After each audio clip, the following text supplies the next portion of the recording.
오늘 우연과 상상 관객과에 되어주신 여러분 환영합니다. 정치의 맡은 이은서 기자가 만나서 반갑습니다. 오늘의 게스트는 우연과 상상 첫 번째 에피소드인 마법보다 더 불확실한 것에 출연하신 현미 배우님과 그리고 하마구치 유스케 감독의 드라이브 마이 카에 출연하신 한국 배우님 진대영 배우님이 오셨습니다. 두 분을 큰 박수로 맞이해주세요.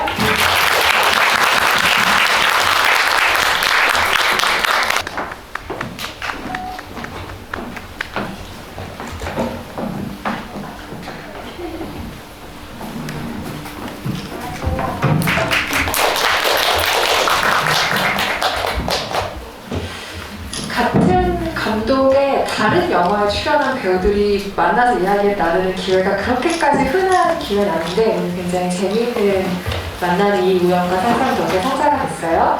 일단 오늘 오신 관객 여러분께 인사 한 말씀씩 먼저 부탁드리겠습니다. 현미 배우님부터 해주실까요? 네, 안녕하세요. 우연과 상상에서 준비하고 맡은 현리입니다. 잘 부탁드립니다.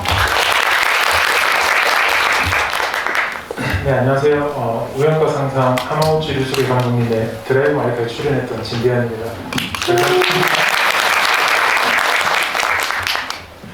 네, 일단 오늘 보신 우연과 상상을 진대영 배우님은 어떻게 보셨는지도 여러분도 궁금하실 테고 또 드라이브 마이 카를 현미 배우님은 어떻게 보셨을지도 네, 감상을 같이 먼저 나눠주시면 좋을 것 같은데요. 일단 우연과 상상 이야기 먼저 해볼까요? 진대영 배우님 우연과 상상 어떻게 보셨어요? 네, 최근에 드라이브 마이 카 GV가 있어가지고 또 이런 질문을 받았었는데 세 분 한국 배우 다 이게 감독님의 작품이 맞나 싶을 정도로 너무 재밌었다라고 얘기를 하시더라고요. 저도 그렇게 생각했고요. 역시 감독님은 어떤 생각을 하고 계시는지 너무 궁금하기도 하고 네, 좀 즐겁게 좀 편하게 좀 보실 수 있는 영화라고 생각을 했는데 또 혹시나 연기에 관심이 있거나 또 영화 일에 관심 있는 분들의 너무 도움이 될 수 있는 좋은 영화라는 생각을 또 했었습니다. 네. 너무 재미있었습니다. 네. 현미 배우님은 드라이브 마이 카 어떠셨어요? 너무 좋았어요. 그러니까 저는 하마구치 감독님하고 이제 두 번째 같이 작품을 하는 거고 정확히 말하면 세 번째인데 감독님 만날 때마다 저한테 약간 이렇게 말을 심어주는 사람이라는 나중에 자세히 얘기 드리고 싶지만 그런 이미지가 있었는데 드라이브 마이 카 대사 하나하나도 역시 너무 좋았고요. 네, 너무 부러웠습니다. 아마 두 분이 그런 차이점도 느끼셨을 것 같아요. 그러니까 드라이브 마이 카 같은 경우는 물론 하마구치 유스케 감독이 각본을 아주 잘한 작품이지만 무라카미 하루키의 단편 소설 몇 개가 원작이 된 작품이기도 하고 그리고 바냐 아저씨라는 또 희곡이 섞여 들어간 작품이라 기존의 세상에 있던 글을 조합해서 만든 작품이라는 재미가 있다면 이 우연과 상상은 원작이 전혀 없는 상태에서 감독이 만들어낸 이야기라는 그 차이를 보시는 재미도 있으셨을 것 같아요. 그래서 진대영 배우님은 아마도 우연과 상상을 보시면서 이런 글을 쓰는 사람이구나 라는 재미를 느끼셨을 거고 또 현미 배우님은 아마도 이런 각색을 하는 사람이구나 원작이 이렇게 바뀌어가는구나 의 재미도 느끼셨을 것 같아요. 이와 관련해서 해주신 말씀 혹시 있을까요? 네, 그 드라이브 마이 카 하마구치 감독님은 제가 너무나 잘 아는 감독님이고 또 그 와냐 아저씨는 일본 아오야마 신지 감독님이라고 유리가 찍으셨던 분이 연출했던 영국에서 제가 와냐 아저씨를 출연했어요. 그래서 그 시나리오 너무 잘 익숙한 시나리오고 그리고 무라카미 하루키의 그 드라이브 마이 카 원작이 됐던 그 소설은 제가 한 번 그 책을 샀는데도 표지가 너무 예뻐서 그걸 까먹고 다시 사는 정도로 듣고 갖고 있던 책이었거든요. 그래서 다 거기에 들어가 있는 요소들이 다 저한테 너무 익숙한 것들이어가지고 오히려 더 재밌게 신선하게 봤어요. 네. 바냐 아저씨랑 연극을 하셨다면 또 진짜 너무 새로운 너무 어렵거든요. 그쵸? 네네. 그래서 근데 영상으로 또 보면 이렇게 되는구나. 네. 그때 대사를 이렇게 외울 거 이러면서 이렇게 생각하면서 봤어요. 진대영 배우님은 온전히 하마구치 류스케 감독의 머릿속에 상상을 거쳐나온 이 이야기들에서 어떤 인상을 받으셨는지 궁금해요. 예전에 제가 연극을 하면서 저희 극단 연출님이 쓴 글이었는데 그때 한번 생각했던 게 자기 자신이 쓴 글이 연극으로 올려졌을 때 어떤 기분일까라는 생각을 한번 해본 적이 있었는데 에피소드 2에서 그런 대사가 나오잖아요. 내가 쓴 글을 음성으로 들어보고 싶었다. 그 얘기를 들으면서 하마구치 류스케 감독님의 기분을 한번 알고 싶다라는 생각을 했었거든요. 어쨌든 자기가 혼자 쓰실 거 아니에요? 대부분 쓰면서 음성 말고 또 직접 배우들이 캐스팅되고 직접 살아나서 연기를 하게 되는 건데 저는 그때 감상을 한번 다음에 혹시나 만날 기회가 있다면 물어보고 싶고 어떻게 이런 생각을 할 수 있을까 이런 생각을 할 수는 있지만 또 직접 글로 쓰시고 영화로 만들기까지 정말 대단하시다라는 그런 생각을 계속 했던 것 같습니다. 네. 언급하신 두 번째 작품 문을 열어둔 채로라는 작품에서 그 교수가 쓴 글을 계속해서 읽잖아요. 학생이. 근데 어쩌면 여러분도 오늘 질문으로 많이 주실 것 같은 하마구치 류스케가 배우들과 한다는 그 소위 대본 워크샵이라고 하는 과정이 아마도 이런 식이지 않을까라는 짐작을 좀 하게 만드는 장면이기도 하죠. 감정 없이 계속 글을 읽어 내려가는 작업이니까요. 그리고 첫 번째인 에피소드에서 택시 안에서 나누는 그 두 사람의 대화 같은 경우는 뭐 이따가 자세히 설명을 드리겠습니다만 이 영화의 프로덕션 과정을 생각하면 드라이브 마이 카의 장면에 어쩌면 베타 버전 같은 느낌이 조금 드실 수도 있을 것 같고요. 관련한 이야기들을 오늘 좀 나눠볼 텐데요. 저는 하마구치 류스케 영화가 좀 관객을 착각하게 만드는 영화라는 생각이 늘 들어요. 왜냐하면 아주 많은 즉흥성을 바탕으로 했을 것이다라는 추측을 하게 하거든요. 하지만 실제로는 전혀 그렇지 않죠. 우리가 영화를 보면 왠지 배우들에게 대사도 안 줬을 것 같고 어떤 상황만 던져준 다음에 배우들이 즉흥으로 연기하는 걸 그대로 찍었을 것이라는 착각을 좀 하게 하는 게 하마구치 류스케 스타일인 것 같아요. 그래서 직접 참여하신 분들이 그런 식의 반응을 보면 되게 재미있으실 것 같다는 생각도 들거든요. 아이고 배우들이 다 했네. 이거 즉흥 연기 그냥 감독이 찍었네. 이런 식의 반응들도 실제로 많잖아요. 전혀 실제 스타일과 다른 감독이 만들어낸 것들에 대한 관객의 오해를 보는 기분이 어떠신지 궁금해요. 하마구치 류스케 출연한 본인의 작품에 관객들이 남겨주는 반응들을 보면 어떤 생각들이 드세요? 아, 네. 그 우영화 상상 안에서 제 대사가 좀 워낙 길잖아요. 10분 동안 거의 혼자 얘기하고 있는데 그 사이에 그 대사 안에 아라던가 라던가 아라던가 그런 거 다 대사거든요. 그리고 너무 그 대사가 기니까 애드리브를 많이 쓴다고 생각하시는데 한마디 한마디 다 대사 그대로 저는 연기했습니다. 그리고 그 영화를 본 사람들 중에서 제 친구들이나 저를 아는 사람들은 너 그대로네 이렇게 얘기하는데 사실 제가 저렇게는 얘기 안 하거든요. 그 단어 하나하나 선택이나 그런 게 너무나 달라가지고 약간 많이 다른 사람이라고 저는 생각했는데 아무래도 감독님 연출법의 특징인 것 같아요. 그 사람 그냥 얘기하는 것 같이 보면 되게 자연스럽게 보이는 그래서 하마구치 감독님 연출의 특징인 것 같아요. 진대영 배우는 어떠세요? 그 관객을 착각하게 하는, 오해하게 하는 영화라는 표현에는 동의하세요? 네, 동의합니다. 네. 예전에 감독님 인터뷰에서 감독님은 촬영 중간에 일어나는 우연을 찍는 걸 좋아한다라는 인터뷰를 읽은 적이 있었는데 저는 사실 연극을 오래 하다 보니까 모든 게 다 준비된 상태에서 무대에 올라갔던 경험이 너무 많아서 처음에 이 영화 찍을 때 좀 많이 걱정을 많이 했었어요. 네, 내가 잘할 수 있을까?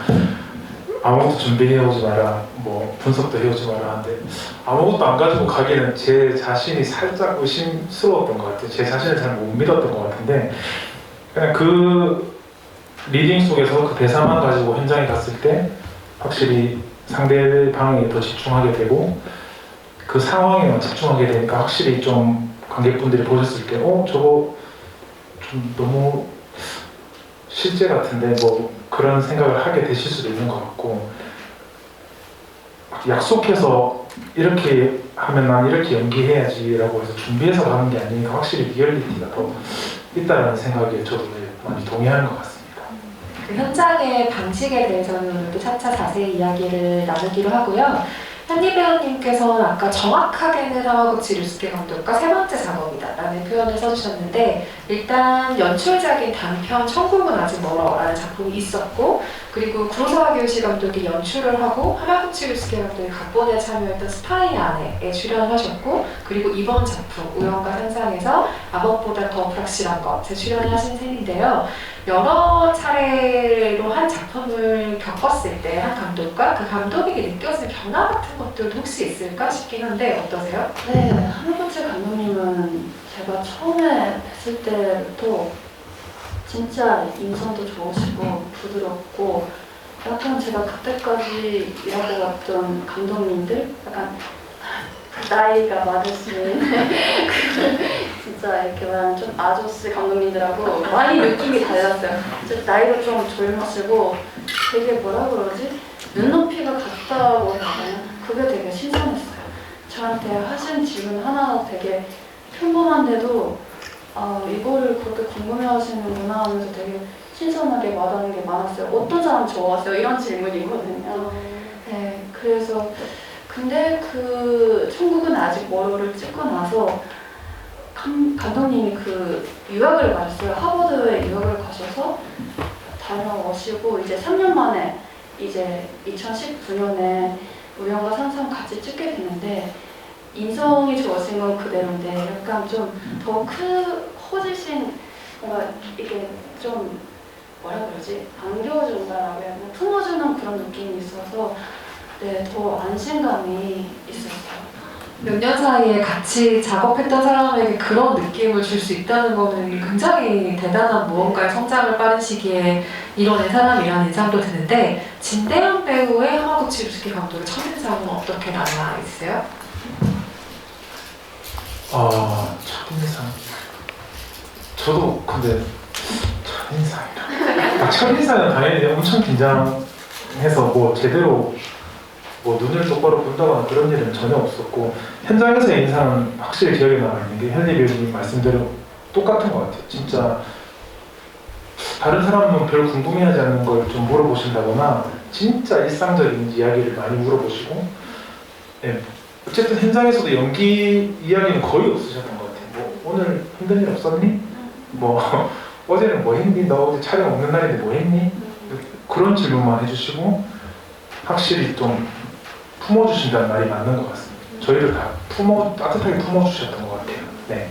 감독님이 진짜 지금은 정말 고장이 해줬지만 현장에서는 진짜 귀여우시거든요. 그러니까 같이 점심을 먹는데 그때 촬영할 때 혹시 바체라라는 프로그램 아시나요? 미국에 있는데, 그러니까 한 명 남자분이 계시는데 여자들이 그 남자랑 결혼하려고 되게 애쓰는 그런 프로그램이 있어요.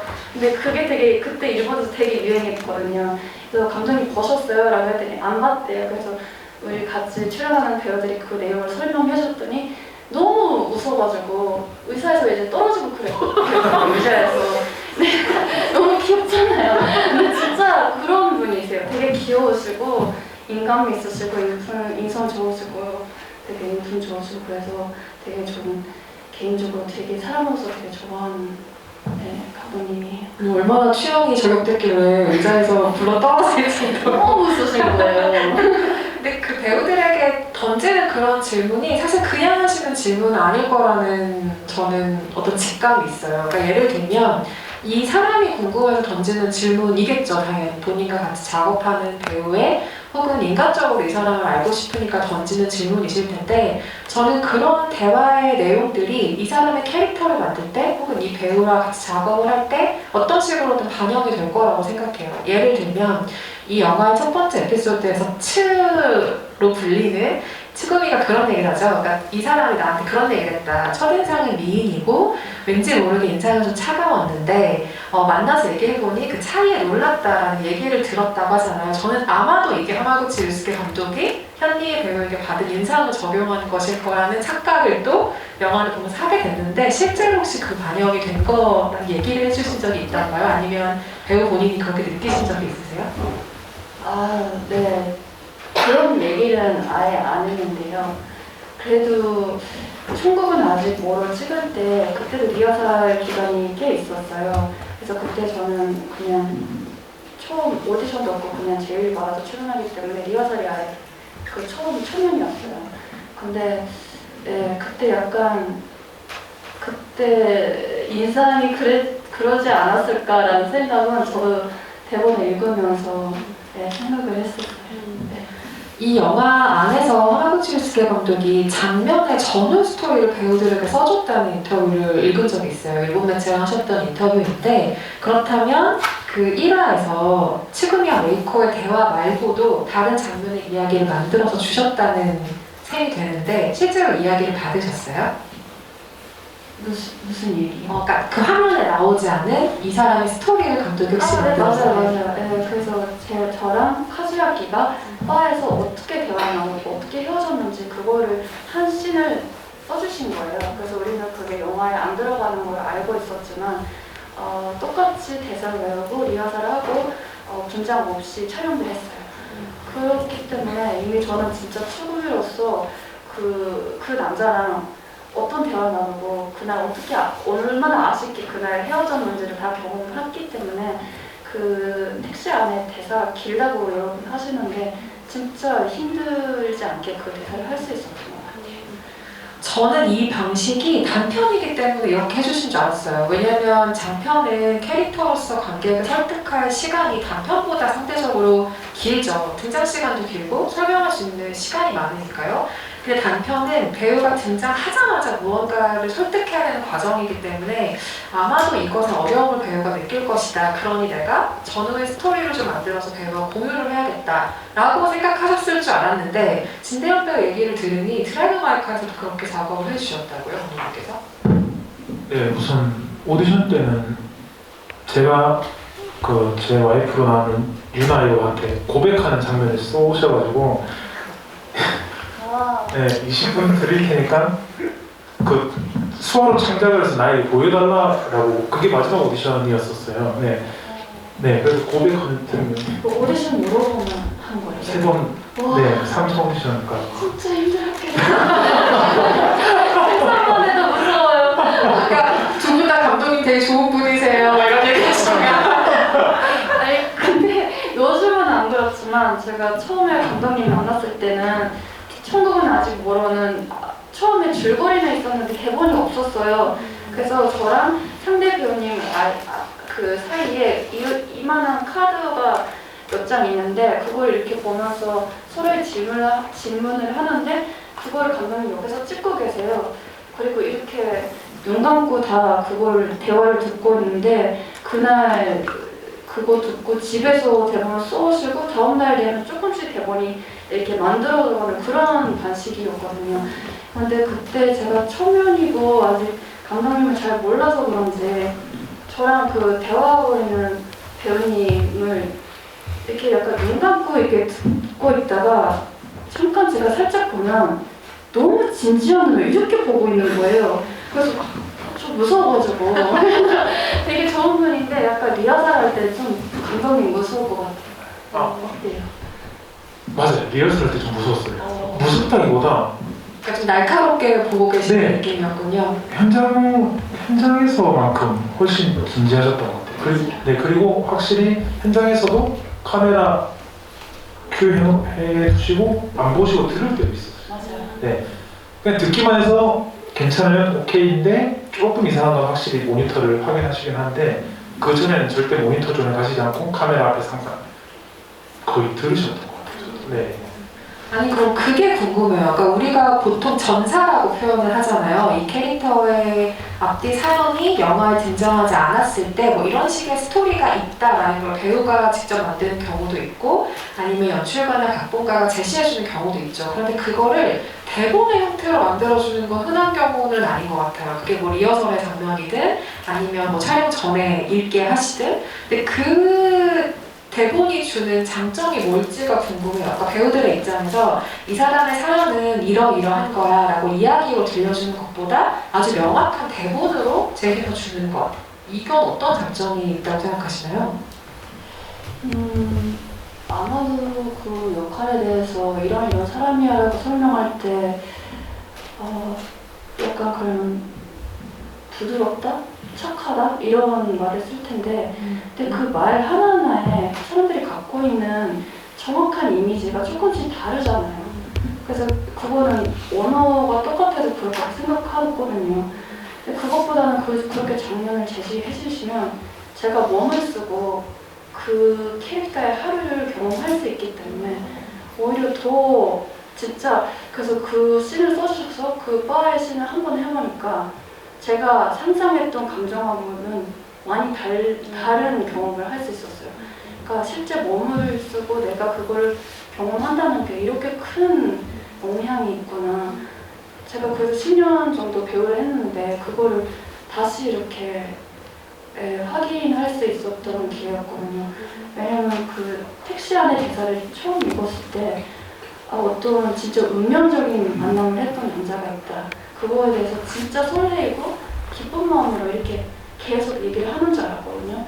근데 그 빠신을 실제 해보니까 약간 그러니까 둘이가 너무 좋다 하면서 그날 그냥 헤어졌다라는 얘기잖아요. 그냥 이렇게 대화를 하다가 이렇게 그냥 갈라지는 줄 알았는데 그 씬을 읽어보니까 이렇게 잘 가다가 남자가 이렇게 가는 그런 이런 식이었거든요. 그래서 너무 아쉬운 거예요. 제가 너무 아쉬워가지고 그 씬을 하는데 이렇게 억울할 수가 있나 좀 뻔했어요. 진짜 그런 장면이 아닌데 너무 억울해서 그 씬 마지막에 울 뻔한 거예요. 그래서 이게 이런 감정이구나. 그래서 택시 안에서 사실 너무 좋아서가 아니라 너무 불안해서 너 괜찮을 거야. 이 남자 너 좋아할 거야. 잘 될 거야. 라는 말을 메이커한테 듣고 싶어서 이렇게 10분 동안 떠드는구나 하고 해석이 이렇게 많이 바뀌었어요. 이 얘기를 듣고 보니까 그 장면이 굉장히 달라 보이네요. 저는 이런 스토리가 있을 거는 상상은 전혀 못했고, 왠지 이 둘은 약간 뗀뗀한 뭔가가 있는 관계일 거다. 그러니까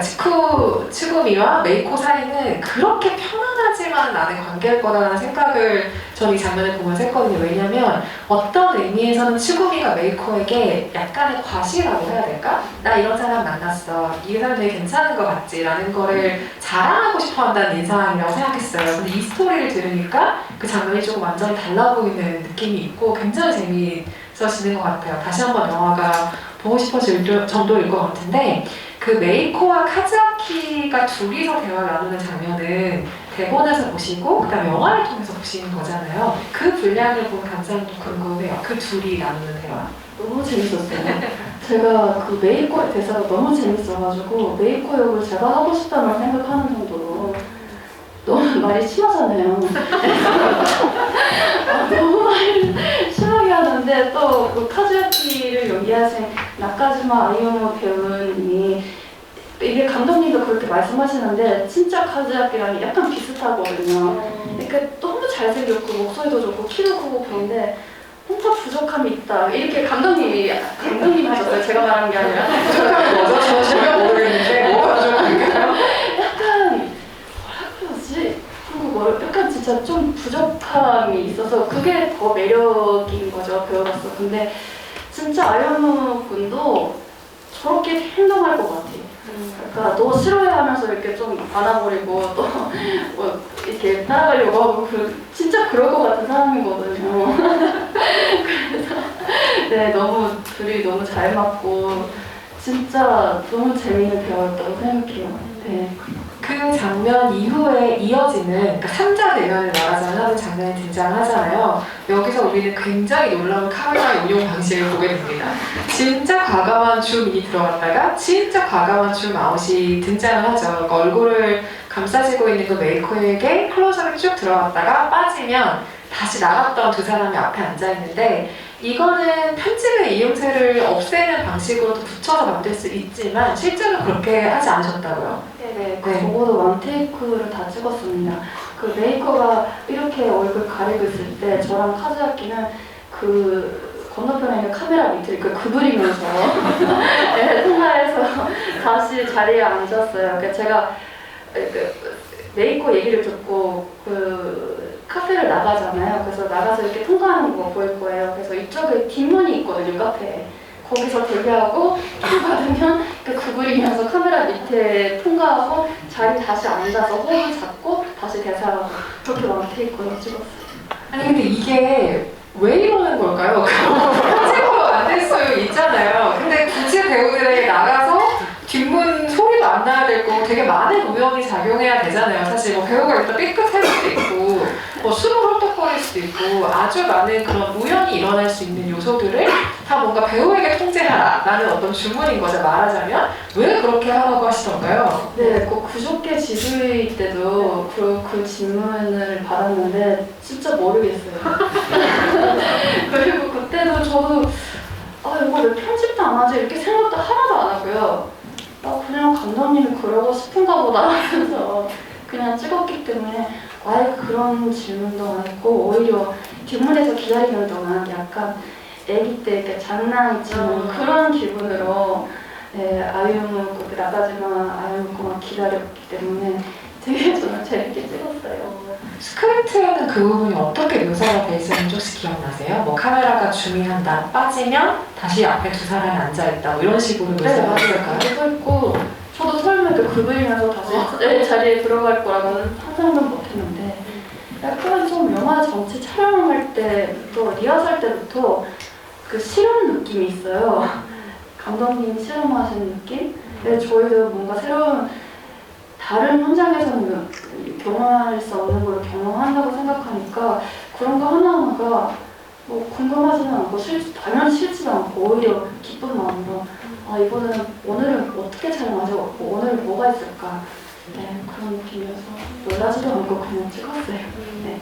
이런 얘기를 들으면 실제 달리는 차 안에서 대사시키는 건 뭐 일도 아닌 거죠. 지금 감독에게. 그래서 요새는 달리는 모든 차씬을 찍을 때 실제로 달리는 차 안에서 찍지 않습니다. 뒤에 화면을 켜놓고 크로마키를 틀고 CG 처리를 하는 방식이죠. 그게 뭐 안전의 문제도 있고 뭐 대사 처리의 문제도 있고 여러 가지 카메라 촬영의 운영도 사실은 그것이 쉽고요. 그래서 그렇게 처리하는데 21세기의 하버드 주스케 감독은 여전히 2020 물론 얘가 2019년에 찍었습니다만 그 시기에도 달리는 차 안에서 직접 배우들에게 대사를 하는 방식으로 하는 거죠. 게다가 우연과 항상 같은 경우는 카메라가 한 대만 있었다고 들었는데 네. 영화를 보시면 각각 단독샷도 주어지잖아요. 이 말은 굉장히 여러 번 반복했다는 뜻이겠죠. 그래서 컷을 골라서 편집을 했어야 될 테니까요. 그 달리는 차 안에서 실제로 찍는 경험은 어땠어요? 그러니까 되게 다른 집중력이 필요한 작업일 것 같아요.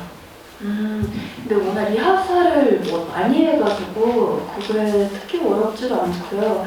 테이크는 아마 7번 정도 찍었습니다. 그리고 사실 제가 아까 말씀드렸듯이 카즈아키랑 저랑 바의 신이 대본에 오늘 바의 신을 써주셨다고 했잖아요. 그 메이크업은 그 택시 그 대화를 들어가는 도입부라 그래야 되나? 그 대사에 전 5분 대사가 있어가지고 제가 20분 가까이 혼자 얘기하고 있는 거예요. 그거를 써주셔가지고 거의 20분 대사를 하면서 7테이크 찍었는데 그 연기가 NG 같은 건 없고 그냥 카메라를 여러 그러니까 위치에 정면에 놔두고 이쪽에 놔두고 저쪽에 놔두고 해서 네, 그걸로 7번 찍었던 것 같아요. 드라이브 마이카에도 윤수도 차 안에 대화 장면이 있어요. 그러니까 미사키가 운전을 하고 뒷좌석에서 가오쿠와 얘기하면서 집으로 가는 장면이 있죠. 그 장면은 수월하게 촬영이 된 것인가요? 네, 어쨌든 리허설은 그냥 앉아서 리딩밖에 없었고 양쪽 창문에 카메라를 달고 저희는 달렸었거든요. 그래서 한번 갇히면 나올 수가 없었어요, 지금. 네, 그래서 무전기를 하나 안에 두고 디시지버상이 슬레이트를 쳐주시고 네, 2번 찍고 오케이 하고 내리라고 하시길래 제가 너무 놀래가지고 정말 오케이가 맞냐 네, 혹시 저를 포기하신 건 아닌가 라는 질문을 했었었는데 지금 생각해보면 너무 예의가 없었다고 배우 입장에서는 그럴 수 있죠. 그리고 본인의 연기가 한 번만 더 하면 뭐 조금 뭐가 더 나올 것 같은데라고 아쉬움을 가질 수 있을 거고요. 그러니까 그게 감독이 생각하는 현장의 오케이 컷과 배우가 생각하는 오케이 컷은 사실 다를 수 있으니까요. 근데 이 영화가 촬영된 순서를 생각해보면 2화 문을 열어둔 채로가 가장 먼저 촬영이 됐죠. 2019년 8월에 찍었고 1화를 아것보다 더 불확실한 것을 10월에 찍었고 3화를 가장 마지막인 2020년 6월에 찍었는데요. 이 기간이 드라이브 마이 카의 작업 기간과 겹칩니다.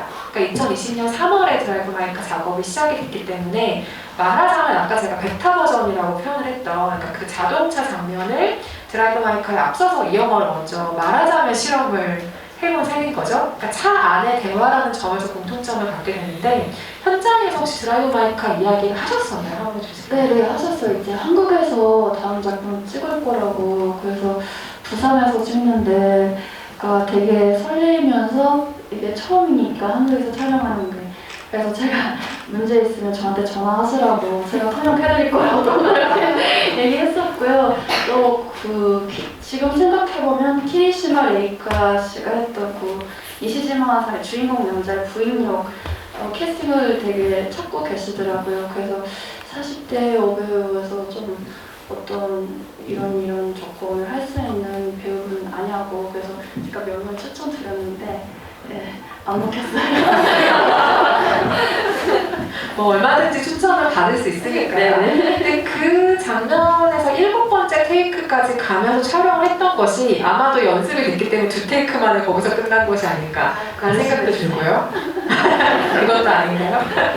두 분은 이 우연과 상상의 첫 번째 에피소드의 엔딩을 어떻게 생각하실지 궁금해요. 그러니까 걸어가던 메이커가 하필이면 공사 중인 도시 풍경을 찍잖아요. 제가 그게 나무를 찍었는데 내가 화면에 체크를 잘못해본 건가 싶어서 여러 번 다시 봤는데 크레인을 진짜 딱 찍더라고요. 그러니까 위에 나무가 있었던 걸 어쩌면 메이커는 못 봤을 수도 있는 거죠. 그리고 메이커가 걸어가면 카메라가 위로 올라가서 그 꽃나무가 그 자리에 있었다라는 것을 보여주면서 이 에피소드 첫 번째가 끝나는 구성인데요. 아마도 메이커는 그날에 기록하는 의미였겠죠. 그 크레인과 공사장 풍경을 찍는 것이. 근데 이 엔딩이 어떤 의미를 준다고 생각하시는지 궁금해요. 저는 그 엔딩 왜 그렇게 찍었는지 잘 모르겠고요. 근데 그 일본에서 그 영화 사이트 있잖아요. 그러면 진짜 평상시에 그렇지 않은데 우연과 상상에 관해서는 관객 여러분이 너무나 열심히 후기를 써주신 거예요. 그래서 1000개 정도 있는 거 제가 다 읽었어요. 너무너무 좋아가지고. 그래서 그 해석이 각각 있었는데 제가 제일 그럴 수도 있다라고 생각했던 게 그 당시에 이제 올림픽 한다고 시부야거든요. 그 찍었던 게 시부야는 진짜 재개발이 너무 심했어요. 그 시부야역 주변에 새로운 빌딩이 3개, 4개 이제 만들어지고 공사를 계속하고 있는 거예요. 근데 아마도 공사를 계속하고 있으니까 매일매일 풍경이 달라지겠죠. 그래서 진짜 너무나 지저분하지만 그 순간은 포착할 수 있는 게 그때 그 하루에도 9시간에 그 초회밖에 없는 거잖아요. 그래서 그런 의미로 그런 이쁘지도 않은 공사 현장을 찍었지 않을까 라는 해석이 있어서 그게 좀 되게 너무 좋다. 그래서 너무 좋다 이렇게 생각해서.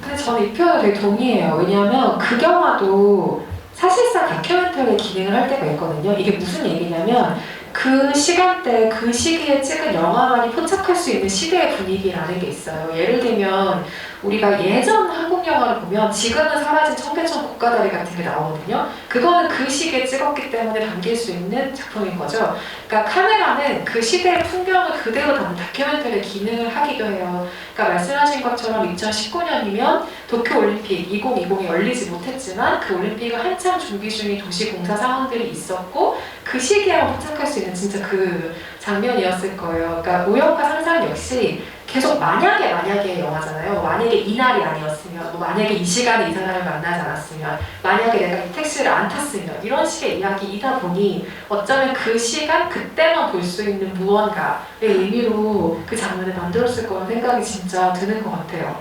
이렇게까지 얘기한 마당에 다른 해석을 얘기하시면 어려우실 수도 있지만 동의합니다. 그런 것 같습니다. 저도 사실 지금 계속 사실 그 마지막 장면이 크게 기억에 저는 남아있지 않아가지고 그 방금 질문해 주셨을 때 큰일 났네 무슨 말이야 생각했는데 어쨌든 뭐 저희보다 훨씬 더 많은 해석을 해주시는 관객분들의 생각이 맞는 것 같고 뭐 드라이브 마이크 결말도 비슷하게 여러 가지 해석이 있었지만 본인이 생각하는 게 저는 정답이라고 생각을 하기 때문에 지금 얘기 들어봤을 때 네, 무엇보다 더 불확실한 건 그 마지막 해석은 이게 맞는 것 같습니다. 근데 저는 끝내 그 꽃나무를 보지 못한 엔딩에서 약간의 서글픔 같은 것도 느껴졌어요. 그러니까 메이코가 뭔가 눈 앞에 있는 것 이상의 것을 못 보는 사람이라는 생각도 그 장면을 보고 들었거든요. 그래서 그런 식의 어떤 아주 서글픈 느낌을 주는 엔딩이었다고도 생각합니다. 이 영화를 보면서 우리 주변에서 혹은 우리의 일상에서 인생에서 일어나는 우연을 굉장히 즐겁게 상상하게 만드는 영화이기도 하죠. 저는 첫 번째와 두 번째 에피소드는 우연히 주는 슬픔에 대해서 얘기하고 있는 영화라고 생각하고 혹은 아찔함 마지막 에피소드 같은 경우는 우연히 줄 수 있는 아주 선물 같은 상황들 굉장히 큰 기쁨에 대해서 얘기하는 영화라는 생각이 드는데 하마구치 율스키가 영화를 촬영하는 방식의 어떤 현장을 생각해보면 이 현장에서 아마도 아주 많은 우연이 깃들어서 내가 각본을 쓰거나 리허설을 할 때 전혀 생각하지 못했던 무언가가 포착되기를 기다리는 방식의 영화 만들기를 하는 작가 감독이라는 생각도 들어요. 그래서 혹시 현기 배우님께서 첫 번째 에피소드를 촬영할 때 아무도 예상하지 못했지만 우연하게 발생한 어떤 것이 이 영화 안에 들어간 부분이 혹시 있을까요? 하마구치 율스키 감독이 굉장히 만족스러워했다거나 우연이요. 우연. 리허설을 너무 많이 했기 때문에 그런 진짜 이거는 예상치 못했다라는 게 그리고 그렇게 동작이 많은 영화도 아니잖아요. 그래서 좀 그런 거는 별로 없었던 것 같아요. 네. 그럼 문제 이 워크샵, 리허설에 대해서 한번 얘기를 해볼까요?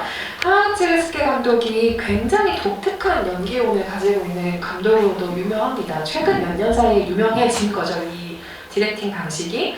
감독이 했던 말 중에서 굉장히 인상적으로 기억하는 말 중에 하나는 배우가 캐릭터가 된다는 것 자체가 애초에 가능한 일이라는 생각을 안 하는 감독인 거예요. 그러니까 보통의 감독의 연출 디렉션이라면 이 배우가 완전히 그 캐릭터가 되기를 원하잖아요. 하마구치 율스키는 정반대의 방식을 택하고 있는 거죠. 그래서 이 배우들 여러 차례 인터뷰라든지 많은 얘기들로 진단하셨겠지만 같은 대사를 굉장히 반복해서 읽게 한 다음에 어떠한 감정도 느껴지지 않고 툭 치면 대사가 나올 정도의 상태를 그 말하자면 리허설 과정으로 계속해서 거치게 되는 건데 이걸 그냥 우리가 편의상 하마구치 대본 워크샵이라고 부른다면 이 워크샵이 배우들에게 어떤 영향을 주는지 굉장히 궁금하실 거예요. 실제로 그 과정을 겪어서 이 방법에 이런 식의 장점이 있구나 라고 생각하신 점들이 있다면 하나씩 얘기해 주시면 좋을 것 같아요. 확실히 제가 처음에 좀 힘들었던 제가 해오던 연극 방식하고는 아예 다른 거니까 그렇죠. 연극은 한 달, 두 달 무조건 약속을 해서 공연을 올리기 때문에 사실 우연히 일어나기는 절대 쉽진 않죠. 네, 그리고 이 방식이 배우에게 좋았다고 생각하는 건 텍스트만 가지고 처음에 현장을 갔을 때 좀 아까도 얘기했듯이 좀 두려웠다고 말씀드렸었잖아요. 근데 확실히 현장에 집중하고 상대방에 집중하고 혹시나 생기는 그 우연에 또 배우가 대응하는 방법을 찍을 수 있게 되고 현장이랑 상대 배우에게 집중하게 만드는 효과가 저는 있었다고 생각이 드는 것 같아요. 연극을 했을 때는 제가 모든 걸 다 준비했기 때문에 상대방이 그냥 하는 대사 기다리다 딴 생각하다가 내 대사 상황이 되면 해버리는 경우도 가끔은 있기 때문에 확실히 현장과 그 상대 배우에게 집중하게 만들 수 있는 그 방법이었다고 저는 생각을 했었습니다. 네. 현기 배우님은 그 방식이 어떤 도움을 좀 받은 것 같으세요?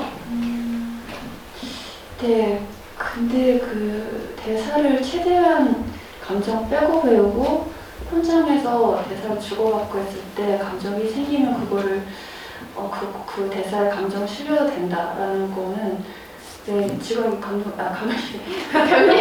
배우님이 말씀해주신 효과가 있다고 생각해요. 근데 또 그거를 다른 현장에서 해서 효과적이라고는 생각을 안 하거든요. 다른 현장에서 하면 오히려 좀 약간 연기 못한 배우 이렇게 생각할 수도 있어요. 왜냐면 너무 대사를 그냥 하니까 너무 이게 기복이 없잖아요. 근데 제가 그 감독님 방법 중 하나로 되게 영향을 받은 게 그 감정을 최대한 빼고 대사를 외울 때 그 목소리를 내면서 한 줄 한 줄 이렇게 읽으면서 다 같이 외우거든요. 근데 그때 목소리를 내는 방법이 있어요. 그게 뭐냐면 상대의 뱃속에 있는 종소리? 종이라고 했죠.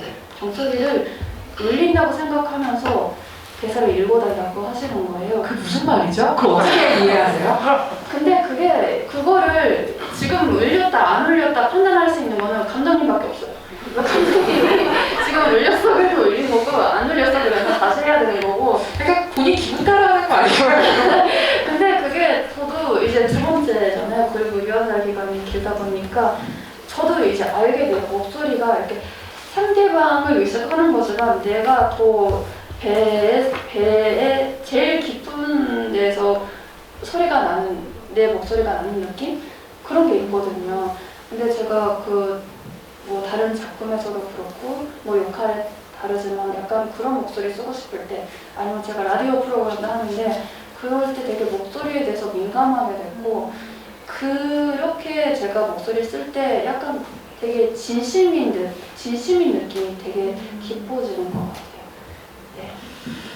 약간 필라테스 강사처럼 말씀하시는 것 같아요. 아까 뭐 필라테스요? 필라테스 할 때 뭐 호흡을 뭐 갈비뼈에 뭐 어디에 주고 뭐 척추를 어떻게 세우고 이러면 속으로 계속 무슨 말 하는 건지 생각하고 있거든요. 그래서 뭐 호흡을 지금 하신 것에 뭐 10%만 해주세요. 뭐 이런 식으로 얘기를 해서 근데 이걸 알아듣는 배우들도 참 대단하다고 생각해요. 근데 근데 하시다 보면 이해가 될 거예요. 그쵸?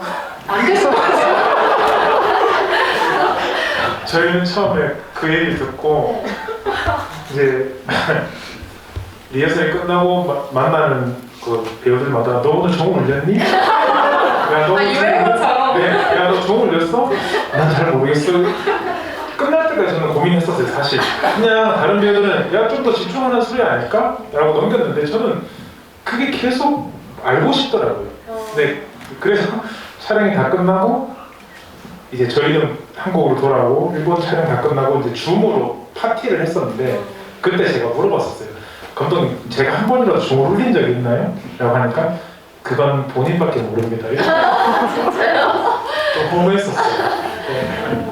근데 약간 이렇게 대사가 저의 대사가 있는 거 아니잖아요. 셋이 같이 대사를 하는데 누군가 좀 빨리 읽거나 아니면 약간 정을 안 늘렸으면 감독님이 다시라고 하면 다시 그거를 읽어야 되는데 지금 약간 집중력이 떨어지거나 그냥 마음이 좀 써들릴 때 그때 다시 시키는 것도 있지만 약간 지금 다시 해야 되는 거 아닌가 이렇게 생각하면 다시 이러니까 약간 뭔가 좀 해보시면 알 것 같아요. 너무 알고 싶네요. 그 종소리. 너무 궁금하네요. 어쨌든 그 현장에서의 모든 상황을 생각해보면 되게 흥미롭지 않으세요? 그러니까 그 준비하는 과정 자체가 어떤 연극의 과정 같기도 하고 뭔가가 굉장히 세팅된 상황인 것 같으면서 굉장히 뭔가가 많이 열려있는 상황인 것 같기도 하고 근데 아까 현민 의원님이 말씀하셨던 게 가장 중요한 것 같아요. 그러니까 이게 모든 현장에서 통하는 방식은 절대 아니라는 거.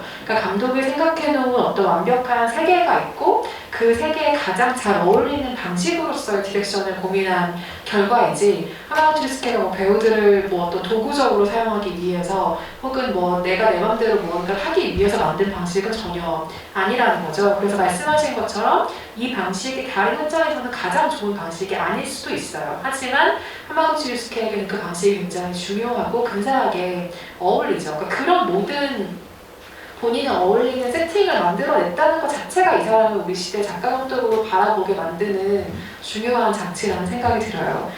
채팅방에 여러 가지 질문들 올려주셨는데 전 이 질문이 진짜 웃긴 것 같아요.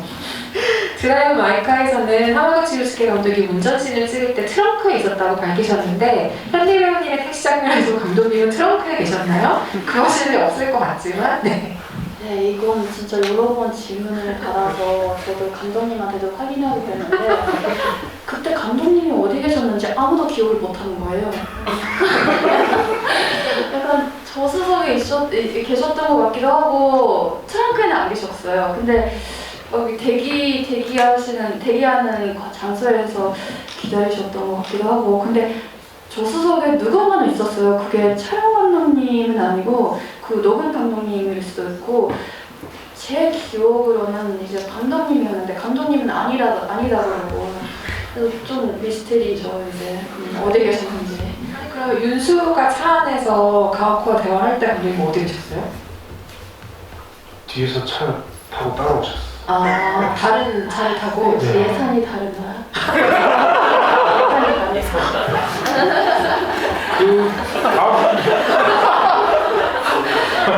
그렇게 어쨌든 그 다음 저희 인물들이 나오는 건 다 트렁크나 뭐 조수에 타 계셨다고 저도. 왜냐면 조수 트렁크에 들어가 있는 사진을 찍어서 저에게 보내주셨어요. 네. 사실 굳이 들어갈 이유는 없을 텐데요, 그죠? 트렁크 안에 굳이. 이 질문도 재밌는 것 같아요. 이건 현리 배우님께서 출연하신 에피소드는 아니지만 세 번째 에피소드와 관련을 지어주신 얘기인데요. 드라이브 마이카와 우연과 상상에서는 모두 극 중 극이 나옵니다. 그러니까 영화 안에서 극을 한다는 거죠. 전자에서는, 그러니까 드라이브 마이카에서는 반야 아저씨라는 연극이 나오고, 우연과 상상의 세 번째 에피소드에서는 역할극이 그 극을 대신합니다. 영화라는 허구가 하나 있는데, 이미 있는데 그 안에서 또 하나의 극 모델을 만드는 이유는 무엇이라고 생각하시나요? 라는 질문을 주셨어요. 굉장히 재밌는 질문이죠. 근데 그 두 작품뿐만 아니라 감독님이 꾸준히 그런 작품을 만들고 계시는 걸로 알고 있어요. 그 해피아워 전에 제가 지금 제목을 까먹었는데 4시간짜리 영화를 만들어졌는데 친밀함 감사합니다. 친밀함에서 그러니까 처음 2시간은 아예 연극을 그냥 사용하시고 그 나머지 2시간에서는 그 국다란 얘기를 찍으셨거든요. 그리고 천국은 아직 멀어에서도 제가 이제 다큐 감독인데 저의 죽은 언니를 이제 아는 사람을 이렇게 찾아가는 거예요. 근데 이제 그 어떤 남자가 그 죽은 언니를 알고 있고 사실 죽은 언니의 유령이 그 남자에 붙어 있는데 그걸 제가 모르고 그 남자에 계속 인터뷰를 하는데 그 남자에게 그 언니가 어떤 순간 빙의한 거죠. 그래서 그 언니밖에 모르는 저의 비밀을 얘기해서 제가 이제 믿게 돼요. 근데 그러면 언니가 피곤하다고 이제 비밀을 그만둬요. 근데 남자만 남은 거예요. 근데 남자는 내가 너무 울고 언니 이렇게 하니까 비밀가 그만됐다는 걸 얘기 못해서 계속 언니 연기를 하는 거거든요. 그런 국중국을 지금까지도 많이 사용하시는 걸로 알고 있고 그게 왜 그러시는지는 저는 알 수가 없죠. 네, 저는 모르겠지만 그래도 그게 하마구치 감독님의 하나의 스타일로 이제 돼가고 있는 것 같아서 네, 저는 되게 좋아요. 네. 김대현 배우님은 그 이유를 상상해 보자면 네. 저도 참 모르겠다라고 대답하고 싶었는데 저희 너무 솔직하죠. 속여서 얘기할 수는 없으니까요. 네, 근데 제가 그 반야 아저씨 보면서 생각했던 거, 그 해피아워에서 젊은 작가분이 자기 책 읽을 때 그때도 제가 마음에 드는 대사가 그 문장 자체를 넘겨드린다고 할까? 뭐 중요한 부분에서 특별히 뭐 목소리 크게 강요하지 않아도 전달이 된다라는 그 대사도 좋아했었는데 그냥 극중국에서 감독님이 말하고 싶은 걸 좀 더 노골적으로 드러내시는 게 아닌가라는 생각을 저는 했었어요. 반야 아저씨도 사실 그 감독님이 아닐까라는 생각을 진짜 많이 했었거든요. 그래서 좀 더 극중국을 핑계 삼아 감독님이 직접 하고 싶은 말을 영화인 것처럼 속여서 하시는 게 아닐까라는 생각을 한번 해본 적이 있었어요. 하마구치 루스케 감독이 이 자리에 없기 때문에 정답을 알 수는 없지만 왠지 물어봐도 답을 시원하게 안 해주실 것 같고 진대현 배우의 의견에 저도 동의하면서 약간 다르게 생각하는 부분은 뭐냐면 제가 이거를 이 세 번째 에피소드를 보고 완전하게 느꼈어요. 그러니까 그 극중 극이라는 방식이 얘기하신 것처럼 하고 싶은 이야기를 강조하는 방식도 있는데 저는 이게 하마구치 루스케가 이 안에 인물들을 위로하는 방식일 것 같아요. 그러니까 예를 들면 세 번째 에피소드 같은 경우는 제가 아까 우연히 줄 수 있는 아주 기쁨에 대한 이야기라고 표현을 했었는데 저는 살면서 사람에게는 남한테 절대 전하지 못한 말들이 누구에게나 있다고 생각하거든요. 근데 사람이 그 말을 떠올릴 때 슬픈 이유는 이 말이 절대로 전달되지 않을 걸 알기 때문이에요. 그런 말이 누구에게나 있어요. 반 아저씨를 하는 그 가오쿠도 마찬가지고 이 말은 내가 절대로 살면서 누군가에게 전할 수 없어요. 아내가 떠났잖아요. 그 말을 어떻게 전할 거예요? 그리고 듣고 싶은 말이 있지만 절대로 그 아내에게 들을 수 없어요. 세 번째 에피소드도 마찬가지예요. 그 동창을 만나지 않으면 그 말은 절대로 전할 수가 없는 말이기 때문에 아주 슬픈 말인 거죠. 그런데 어떤 연극의 형식, 역할극의 형식을 통해서 내가 전하지 못한 말, 내가 가지고 있는 말을 누군가한테 전하고 그 사람을 대신한 누군가에게 필요한 말을 듣게 만드는 방식인 거예요. 그래서 이건 아마도 하마구치 유스케가 인물을 혹은 인간을 위로하는 방식일 수 있겠다라는 인상을 이번 세 번째 에피소드에서 아주 확실하게 받았어요. 물론 이것은 정답이 아닐 수 있습니다. 하마구치 유스케 감독은 전혀 다르게 생각할 수 있지만 어쨌든 저는 하마구치 유스케 감독의 극인 극에서 극 안의 극에서 그런 인상을 항상 받아요. 그래서 이 마지막 에피소드가 굉장히 가슴 찡하게 다가오는 그런 느낌이기도 했던 것 같아요. 하마구치 유스케 감독 영화에서 또 하나의 특징이라면 대사가 굉장히 많고 이게 되게 재밌었어요. 구로사와 미요시 감독님을 얼마 전에 제가 뵀었는데 그때 현리 배우님과 같이 작업을 스파이 아닐 때 하셨으니까 이 영화가 너무 좋았고 현리 배우님에게 연기가 너무 좋았다고 꼭 전해달라고 얘기하시면서 뭐라고 덧붙이셨냐면 하마구치 유스케 내가 맨날 대사를 줄이라고 하는데 얘는 안 줄인다 이런 얘기를 하시면서 그게 이제 그만의 스타일이 된 것 같다라고 얘기를 하셨는데 우스갯소리를 하신 거예요. 농담을 하신 건데 어쨌든 그게 이 사람의 스타일이 되기도 하는 거죠. 그러니까 대화의 방식으로 극을 만들어 간다는 것, 영화를 만들어 간다는 것. 근데 이 대화의 방식에서 느끼는 배우들의 장점이 궁금해요. 그러니까 전혀 대사가 없는 방식의 연기 연출도 있을 수 있고 뭐 화면에 아주 많은 군상들이 등장을 해서 정말 떼씬처럼 이렇게 하는 장면이 주는 몰입감 같은 것도 분명히 있을 텐데 화면에 2-3명, 많아 4명 이 정도의 인원들이 주고받는 대화의 형식에서 오는 장점도 분명히 느끼실 것 같거든요. 진대현 배우님부터 이번에 먼저 답변 좀 해볼까요? 드라이브 마이크가 지고 있을 때보다 훨씬 어렵네요. 너무 머리를 많이 쓰고 있어요.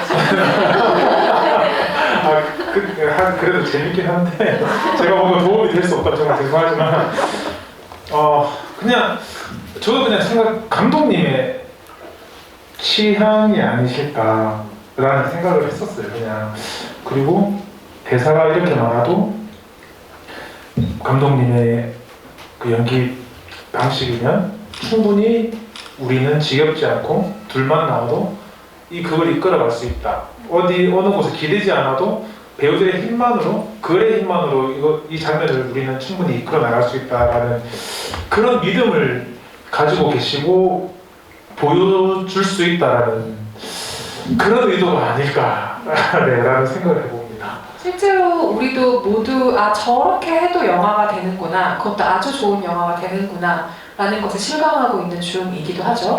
현리 배우님께서는 어떻게 생각하세요? 네, 그 감독님이 집에서 대사를 외워오지 말라 그리고 대본 분석 같은 것도 하지 말라고 하는데 그러면 되게 저는 이번에 이제 2번째니까 괜찮았지만 많은 처음에 작업하시는 배우분들이 불안해하는 것 같아요. 그래서 감독님이 그런 불안해하는 배우들한테 항상 이렇게 불안해지면 텍스트의 힘을 믿어달라고 부탁을 한다고 하셨어요.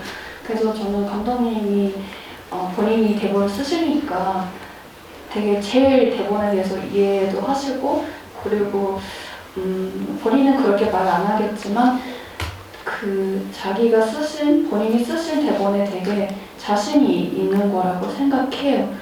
네. 그래서 텍스트의 힘을 믿어달라는 말은 진짜 그걸 썼던 감독님을 믿어달라는 거잖아요. 그래서 네. 대사가 긴데도 그 텍스트의 힘을 믿어달라고 말을 할 정도로 감독님이 진짜 자신이 있지 않을까라고 생각해요. 무언가 항상 오늘 오신 분들은 뭐 또 보실 거잖아요. 그래서 영화를 다시 보실 때 그 말의 운율을 한번 느껴보시길 바래요. 그러니까 이 영화는 어쨌든 일본어 대사로 쓰인 대사여서 그 뉘앙스의 파악까지 온전히 안 될 수는 있겠지만 저는 자막으로도 그게 충분히 느껴지긴 하더라고요. 그러니까 얼마나 대사를 핑퐁이 잘 되게 구조를 만들어놨는지 그 엄청난 설계에 대해서도 이 영화를 마냥 즉흥성이고 그냥 쉬운 대사의 주고받음처럼 느끼셨다면 다시 영화를 보실 때 혹은 드라이브 마이카를 보실 때 한번 그 언어의 구조에 대해서도 한번 생각을 하시면서 보시면 하마구치 류스케 영화가 훨씬 다르게 보이는 좀 풍성한 경험을 하실 수 있을 겁니다. 오늘 주말에 정말 귀한 시간을 내셔서 영화도 보시고 두 분의 이야기를 들으러 많은 관객들이 아직까지 자리하고 계신데요. 오늘 오신 관객 여러분께 끝인사 한 말씀씩 해주시고 자리를 마무리하면 좋을 것 같습니다. 진대호 배우님부터 해주실까요? 네, 아까 기다리면서 사실 너무 긴장이 돼가지고 너무 긴장이 돼서 그냥 이 자리에 초대해 주신 것만으로 사실 너무 감사했었는데 드라이브 마이카 때와 또 다른 긴장감인데 너무 재미있었던 것 같아요. 이 시간이 벌써 이렇게 다 됐나 싶을 정도로 사실 너무 즐거웠었고 우선 저도 이 자리에 참석할 수 있게 해주셔서 너무 감사드리고 헬리 배우님 만나 뵙게 돼서 정말 영광이었습니다. 네, 오늘 정말 날씨도 좋고 진짜 한강 가야 되는 날씨인데 영화도 봐주시고 GV도 이렇게 들어주셔서 너무너무 감사합니다. 저 여기 처음 왔는데 너무 예쁘더라고요. 네, 이런 예쁜 장소에서 여러분과 함께 시간을 보낼 수 있어서 너무 좋았어요. 감사합니다. 네, 영화 항상 재미있게 보셨다면 주변에 좋은 입소문 많이 부탁드리고요. 오늘 여러분의 하루에도 재미있는 우연이, 기쁜 우연이 일어났으면 좋겠습니다. 안녕히 돌아가세요. 감사합니다.